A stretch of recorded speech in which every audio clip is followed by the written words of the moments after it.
Assalamu alaikum class metric. You all hopefully you are fine, and today we are starting our lecture, and today we will start question number 16. Question number 16 is draw the Venn diagram for the sets in question 9, 10, 11, 12, 13, 14 and 15. जो हमने last सवाल किए थे question 9, 10, 11, 12, 13, 14, 15, अब उसकी हमें Venn diagram बनानी है। ठीक है, अब सबसे पहले हम सॉल्व करते हैं क्वेश्चन नंबर 9 जो हमने सॉल्व किया है।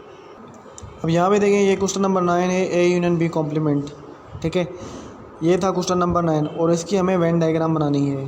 ठीक है, अब इसका जो आंसर आया था वो आया था 2, 4, 6, 8। अगर हम आंसर को देखें तो आंसर में हमें सेम वही जो हमारा आंसर है वो A union B complement A के बराबर है, क्योंकि ए में भी 2, 4, 6, 8 है और जो आंसर आ रहा है वो उसके एलिमेंट भी 2, 4, 6, 8 है, मतलब A union B complement equal होगा ए के। तो चलें इसकी अब वेन डायग्राम बनाते हैं। अब यहाँ देखें, क्वेश्चन नंबर 9 था ए यूनियन बी कॉम्प्लीमेंट। जब हमने इसको सॉल्व किया तो इसका आंसर ए आ रहा था, ये हम सॉल्व कर चुके हैं। तो अब हमें ऐसे रिप्रेजेंट करना है इन द वेन डायग्राम। तो सबसे पहले हम एक रेक्टेंगल बनाएंगे, उसके बाद हम 2 सर्किल बनाएंगे। पहला सर्किल आपका सेट ए को शो कर रहा है एंड दूसरा सर्किल आपका सेट बी को शो कर रहा है। सेट ए के एलिमेंट है 2, 4, 6, 8 एंड सेट बी के एलिमेंट है 1, 3, 5, 7, 9।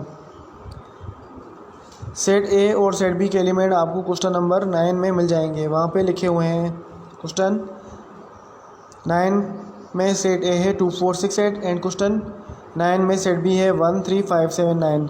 हमने इन दोनों को एक दूसरे के ऊपर ओवरलैप इसलिए नहीं किया क्योंकि सेट ए के एलिमेंट टोटली डिफरेंट है सेट बी से। ये दोनों डिसजॉइंट सेट है, इसी वजह से हमने इनको अलग अलग ड्रॉ किया है। मतलब हम इनको ओवरलैप नहीं करवाएंगे, एक दूसरे के ऊपर नहीं बनाएंगे, क्योंकि जो ए के एलिमेंट है वो टोटली डिफरेंट है बी के एलिमेंट के साथ। अब देखें, जो हमारा आंसर आया था वो ए सेट आया था, क्योंकि ए सेट के भी आंसर 2, 4, 6, 8 है। तो ए यूनियन बी कॉम्प्लीमेंट को सॉल्व करेंगे तो आपको मिलेगा सेट ए। तो इसीलिए मैंने सेट ए को शेड किया है, क्योंकि दिस इज़ आवर आंसर। अब देखें, क्वेश्चन 10 था आपका A complement intersection B complement. इसमें आपको करना कुछ भी नहीं है, एक रेक्टेंगल बनाना है, फिर सेट ए बनाना है, सेट बी। जो आपके क्वेश्चन 10 के सेट थे उन्हीं सेट के एलिमेंट आपको यहाँ लिखने हैं 2, 4, 6, 8, 1, 3, 5, 7, 9 सेट बी के। और ये हम पहले सॉल्व कर चुके हैं A complement intersection B question 10 में। तो आपका जो आंसर आ रहा है वो सेट बी आ रहा है। तो हमारा जो आंसर आएगा सेट बी आएगा, तो हम फिर इसमें कलरिंग करेंगे सेट बी में। तो ये इसकी ए कॉम्प्लीमेंट इंटरसेक्शन बी की रिप्रेजेंटेशन है। फिर था A complement intersection B complement. इसका जो आंसर आ रहा था वो नल सेट आ रहा था। जब आंसर हमारा नल सेट आएगा तो फिर हम कुछ नहीं करेंगे, हम सिर्फ सेट को रिप्रेजेंट कर देंगे, किसी को भी शेड नहीं करेंगे, क्योंकि हमारा आंसर नल सेट है। ए के एलिमेंट आपके उसी तरह लिखे हुए हैं, बी के आपके एलिमेंट उसी तरह लिखे हुए हैं, हम किसी को शेड नहीं करेंगे because our answer is empty set. We also solve this A symmetric difference B. इसका जो आंसर आ रहा है वो यूनिवर्सल सेट आ रहा है। यूनिवर्सल सेट में आपके टोटल ये एलिमेंट है, ए सेट के एलिमेंट और बी सेट के एलिमेंट कंबाइन करते हैं, आपको पता है। तो हम यूनिवर्सल में यही एलिमेंट है, तो हम इन दोनों को शेड कर देंगे, ए सेट को और बी सेट को। 13 है आपका ए माइनस बी कॉम्प्लीमेंट। इसका आंसर जो आ रहा था 13 में आप सॉल्व कर चुके हैं, वो नल सेट आ रहा था।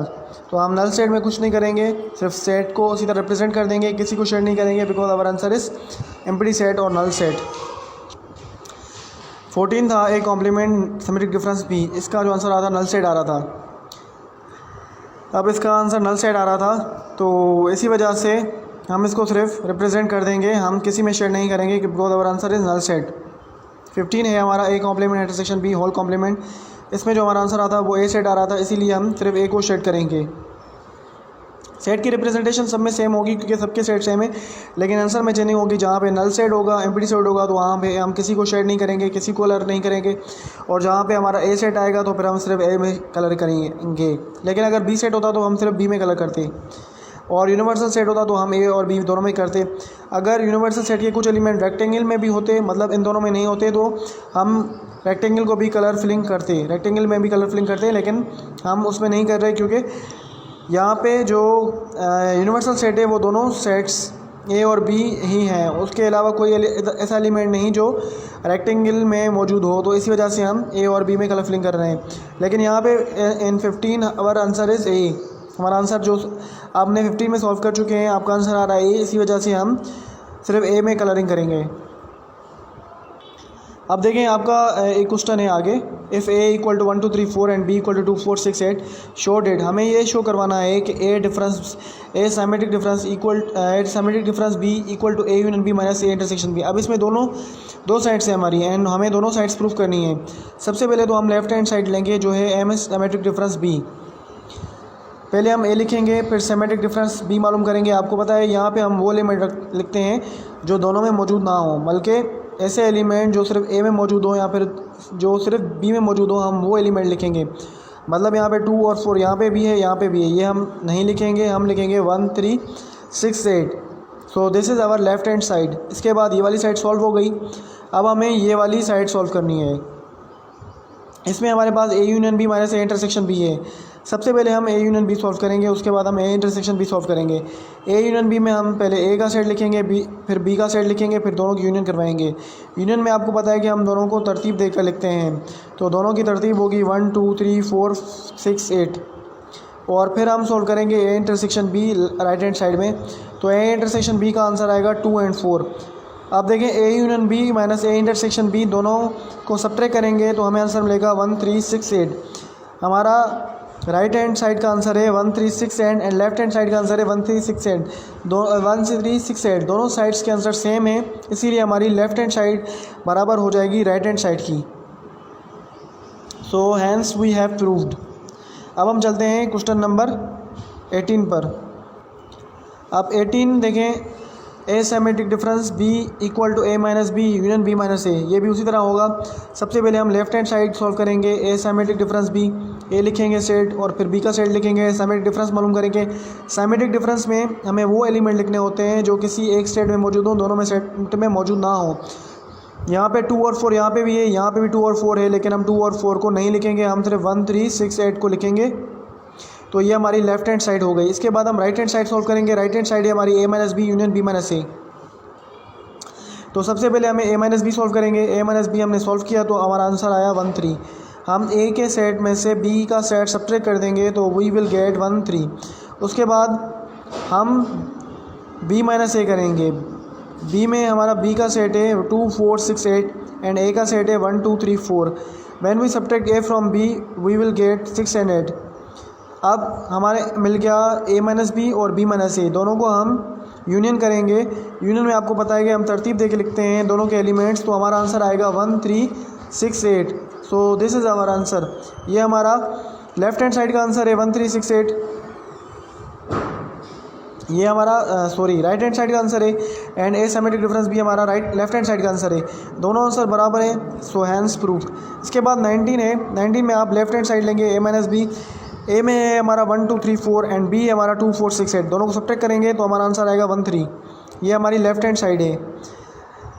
देखिए यहाँ पे मैं आपको एक बात बताता चलता हूँ कि यहाँ पे आप एक बात नोट कर लीजिए कि ए माइनस बी कर रहे हैं तो देखें 2 और 4 तो सब्ट्रैक्ट हो जाएंगे, बाकी बचेंगे 1 3 6 8। 6 8 नहीं लिखेंगे क्योंकि हम ए में से बी को सब्ट्रैक्ट कर रहे हैं। जो ए में एलिमेंट बचेंगे आफ्टर सब्ट्रैक्टिंग हमें सिर्फ वही लिखने हैं। अगर बी माइनस ए होता तो हम वो एलिमेंट लिखते हैं जो सिर्फ बी में मौजूद हों। यहाँ पे a माइनस बी हो रहा है, जब हमने सब्ट्रैक्ट किया b को a में से तो हमारे पास जो a के एलिमेंट बच गए वो हम सिर्फ लिखेंगे। तो यहाँ पे हमारे आंसर है 1 3 एंड ये हमारी लेफ्ट हैंड साइड है। इसके बाद हम राइट हैंड साइड सोल्व करेंगे जो है a minus A intersection b। So let us move towards the right hand side. अब देखें राइट हैंड साइड में a minus A intersection b है। पहले हम ए इंटरसेक्शन भी सॉल्व करेंगे। ए है हमारा 1 2 3 4 एंड देन इंटरसेक्शन करेंगे 2 4 6 8 के साथ, तो हमें आंसर आएगा 2 4।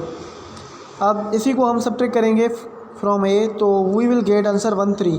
अब यहाँ पे राइट हैंड साइड का आंसर है 1 3 एंड लेफ्ट हैंड साइड का आंसर भी था 1 3। तो हमने प्रूव कर लिया है कि लेफ्ट हैंड साइड बराबर होती है राइट हैंड साइड की। So hence proved. अब हम क्वेश्चन नंबर 20 कर रहे हैं। तो 20 में हमारा यूनिवर्सल सेट है 1 से लेकर 20 तक, और ए है हमारे पास 1 से 20 तक। बी में हमारा जो सेट है वो है 2, 6, 8, 10, 14 एंड 18 उसके एलिमेंट हैं। अब हमें डी मॉर्गन्स लॉ वेरीफाई करना है। पहले भी मैं आपको बता चुका हूँ कि डी मॉर्गन लॉस की हमारे पास 2 इक्वेशन होती हैं। कभी भी बुक में आपको वो इक्वेशन नहीं दी जाती, वो आपको दोनों इक्वेशंस याद करनी है।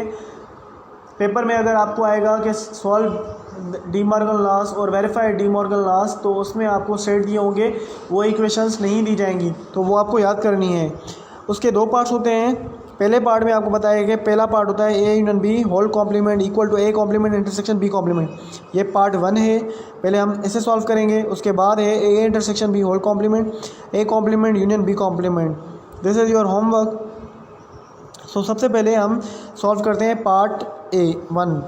तो पार्ट 1 में हमने हमारी 2 साइड्स हैं, दोनों को हमने प्रूफ करना है एक दूसरे के इक्वल हो। तो पहले हम लेंगे टेकिंग लेफ्ट हैंड साइड जो है हमारी A union B whole complement.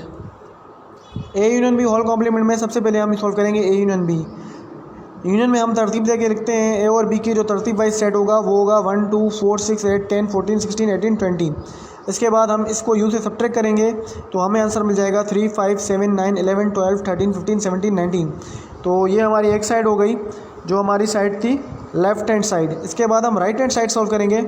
Right hand side में आपको सॉल्व करना होगा A complement intersection B complement. इसमें पहले हम ए कॉम्प्लीमेंट सॉल्व करेंगे, फिर बी कॉम्प्लीमेंट सॉल्व करेंगे, उसके बाद हम दोनों की इंटरसेक्शन करेंगे। अब यहाँ पे देखें, पहले आप ए कॉम्प्लीमेंट आपने सॉल्व किया, मैं आपको ये पहले भी करवा चुका हूँ एग्जाम्पल, इसलिए मैं थोड़ा फास्ट चलूँगा, लेकिन आपको मैं पहले बता चुका हूँ कि हम ए कॉम्प्लीमेंट किस तरह सॉल्व करते हैं। ए कॉम्प्लीमेंट हमने सॉल्व कर लिया तो हमें आंसर मिला ये। उसके बाद हम बी कॉम्प्लीमेंट हमने सॉल्व करेंगे तो हमें आंसर मिलेगा ये। दोनों की इंटरसेक्शन करेंगे तो हमें मिल जाएगी ये 3, 5, 7, 9, 11, 12, 13, 15, 17, 19। अब देखें ये जो हमारी राइट हैंड साइड है क्या ये लेफ़्ट हैंड साइड के बराबर है? तो देखें दोनों में 3, 5, 7, 9, 11, 12, 13, 15, 17 एंड 19 एलिमेंट है। तो दोनों साइड एक दूसरे के बराबर हैं, दोनों इक्वल हैं, तो हम कहेंगे left hand side equal to right hand side, hence proved. तो ये हमने प्रूफ कर लिया है डी मॉर्गन लॉस, लेकिन पार्ट 1 सॉल्व किया है। अब पार्ट 2 है इसका A intersection B whole complement equal to A complement union B complement. ये आप खुद से करेंगे। फिर हम इंशाल्लाह इन द नेक्स्ट क्लास हम मूव करेंगे क्वेश्चन नंबर 21 पे। आई थिंक क्वेश्चन 21 हमारी क्लास का शायद लास्ट क्वेश्चन होगा। इसके बाद हमें एक्सरसाइज 1.3 पे मूव करेंगे। लेकिन do your homework, complete your exercise copy, ताकि आपको एग्ज़ाम में कोई डिफ़िकल्टी नहीं हो। और अगर आपको कोई भी क्वेश्चन समझ में नहीं आ रहा, कोई भी टर्म समझ में नहीं आ रहा, तो आप मुझसे ईज़िली कांटेक्ट कर सकते हैं। I will help you. So इंशाल्लाह we will meet in next class. अल्लाह हाफ़िज़।